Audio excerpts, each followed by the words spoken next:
All right, so let's head to the second game on the slate here, the Bengals and the Bears. Of course, the Bengals coming off a big win that eliminated me from Survivor. That was the one pretty bad thing that happened to me this week. All 3 entries in the Circa Survivor are toast for me. So it was a fun week while it lasted. No, actually, it wasn't. It was a very painful week for me.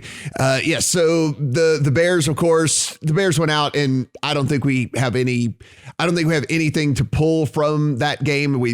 It played out pretty much like we thought that it was going to play out. It was Justin Fields. Everyone keeps beating the drum for him, but this is a horrific offensive line. So it's hard for me to kind of blame Matt Nagy here for not playing Justin Fields until week 4, which, by the way, he basically all but said he was going to play Justin Fields in week 4 in that Lions game, which is a super soft landing spot for this team. So it's hard for me to say otherwise.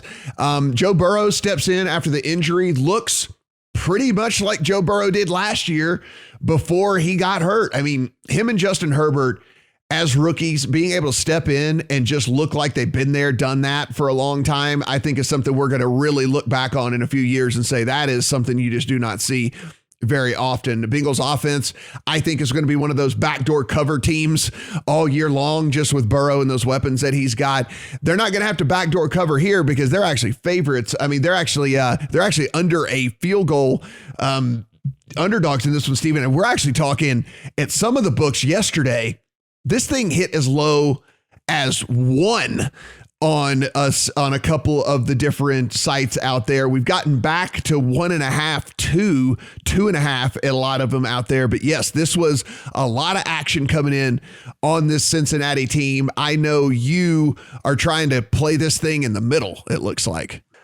So week 2, I'm looking for big differences from the look-ahead line to where we're at now, and this is a big difference. The look-ahead line for this game was the Bears -4.5, and that's down now to -1.5, and that's going to be a bet for me, with all due respect and apologies to Matt, your Messiah, Jesus H. Burrow. That's too big of a move for me. A 3-point move based on the Bears losing on the road to a top 5 Rams team a week ago, and the Bengals winning in overtime at home, thanks in large part to a Dalvin Cook fumble late in that game. So, I mean, these are 2 teams where the Bears in the win totals before the start of the year were a full game better than what the Bengals were. So now you're telling me that if you remove home field advantage after 1 game and 60 minutes of football, these 2 teams are equal. I'm not there yet on those grades. So for me, I'm happy to take the Bears -1.5.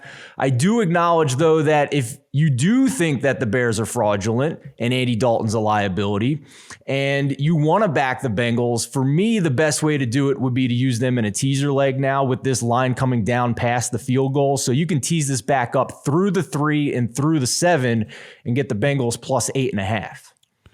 Yeah, so I'm actually on the Bengals +8.5 in this thing as a teaser leg. I do not think this Bears team is very good. When you look at this offensive line that was going to be a liability anyway, and now you got Tevin Jenkins that's on IR. You've got Jason Peters, who didn't practice on Wednesday. You've got another injury on that offensive line as it is as well. So for me, I don't see this offensive line getting it together in a week. And so I think that Cincinnati has just enough to kind of make this worrisome, make this trouble on this Bears team, and can keep it within the 8.5 here. I mean, I think that it's very likely the Bears could win this thing.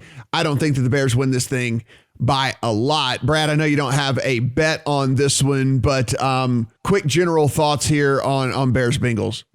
Yeah, I much prefer the Bengals side. I like the teaser leg. I quite like Bengals first half. I mean, these teams I think they're both similar. They're both bad, obviously, but I think the Bengals are better on the offensive line somehow. There must be like 3 teams worse than them, but the Bears are one of them. And then significantly worse at quarterback. Like Joe Burrow looked good. They ran play action a lot more last week. Which is perhaps why they kind of managed to keep the Vikings off them. But if they do that, they can nullify probably the only strength of this Bears team, which is the pass rush. So, yeah, I just think the Bengals are better in key areas than the Bears, and they're not playing the best quarterback, and the team knows that as well. So maybe that means they're not kind of fully revved up for this game as well.